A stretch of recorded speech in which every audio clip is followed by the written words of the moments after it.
Magandang araw! Narito ang sistema ng pagkuha, pagpapalitan, at pagbabalik ng module para sa high school.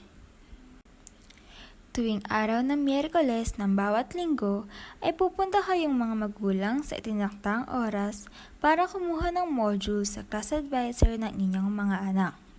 Bawat magulang ay makakakuha ng tig-isang set lamang ng module.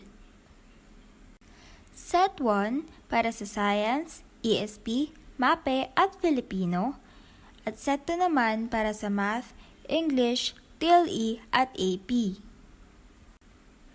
Sasagutan ng inyong mga anak ang nakuhang set ng module mula sa araw ng Miyerkules hanggang Biyernes.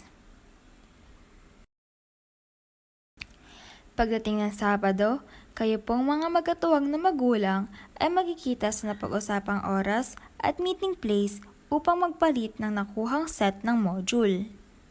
Ipagpapatuloy ng inyong mga anak ang pagsasagot ng mga bagong set ng module mula sa araw ng Linggo hanggang Martes.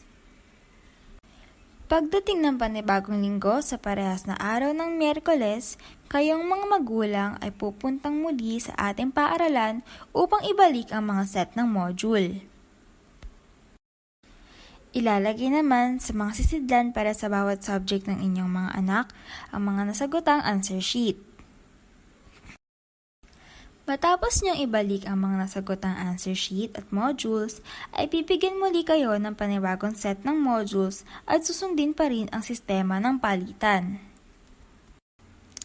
Atin pong pinapaalala na sa bawat transaksyon sa loob ng ating paaralan ay susundin natin ang mga itinaktang health protocols ng IATF katuwangan DepEd tulad ng pagsusuot ng mask at face shield, paggamit ng alcohol, sanitizer, at paggamit ng sariling ballpen.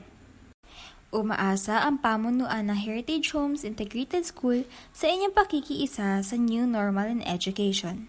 Maraming salamat po!